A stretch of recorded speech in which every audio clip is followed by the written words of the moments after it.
I give the Lord praise for Kingdom World Ministries and my coming to Enugu, my wife, marrying my wife. Shortly after we married, we came to town, and I told her that whatever we're going, we didn't know when we were getting married, we didn't know we were coming to Enugu.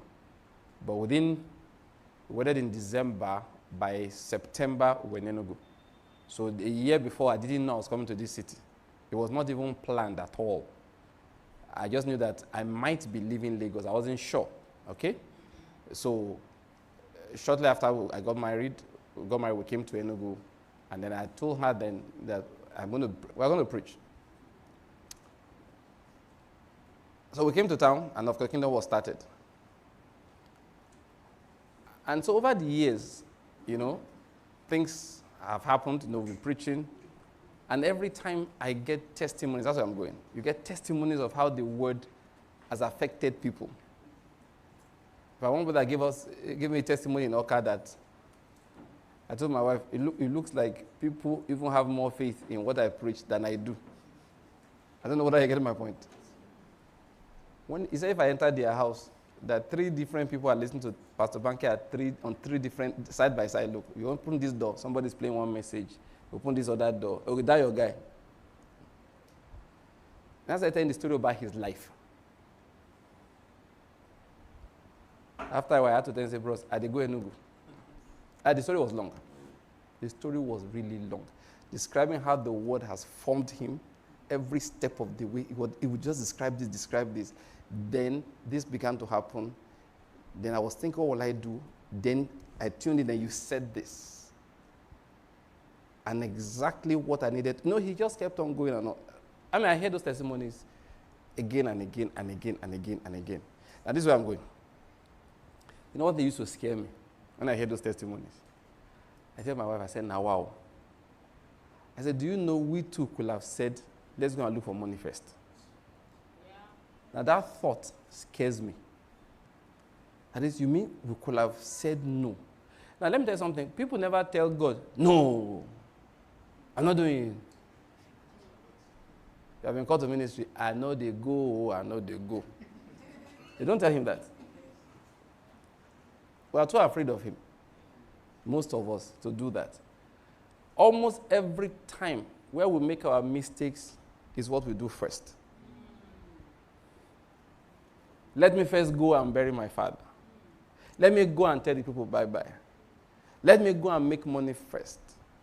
Let me go and establish a business. And when the business is established, I will not leave, so I won't have to depend on anybody for money.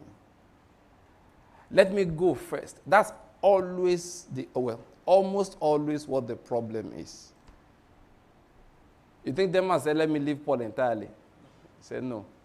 Let me just go and settle down. Then when I've built a house, okay, I will come back.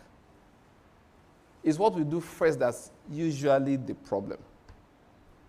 So occasionally, I look at all of those things. I say, now wow.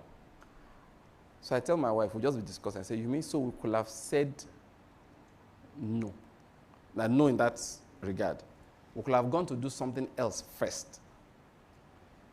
Sometimes fear will just, like you say, fear catch me. But where I'm going with all of this is that, now that we didn't do that, I don't think that, you see, we love the Lord. No. I tell the Lord what? Thank you. For constraining us, for constraining me, for not, because I told you, a friend of mine came in, he was going abroad, and he came and explained to me. We're age mates, childhood friends, family friends. In fact, he can pass for a brother. Literal physical brother, okay? Because of his build, his everything, Not so we're children. When he told me why he was going abroad, that day, I was heartbroken. I felt like a thorough idiot. Selfish one. Who did not know anything about helping other people, but only thinking about himself. That's why you can do this will of God thing. And after he left, I laid down in my small apartment that time, and I laid on my bed, and I was crying. God, I'm so sorry. How could I be this foolish? How could I be this selfish? And all he did was just explain how he's making his move to be able to help his family. And it dawned on me that never crossed my mind at any time. I was like, the will of God, the will of God. God's plan for your life. And that's why I was heartbroken. I was like, Jesus, how could I have been like this? I never thought this was that way. Oh, God, I'm so sorry. I'm so sorry. I suddenly was feeling bad. I lay down there. I was feeling terrible. Then, listen, I can see this clearly. Then the word of the Lord came to me clearly saying, except a man hates his father, mother, brothers, and sisters, and all this we are mentioning, he cannot be my disciple. You know what that meant?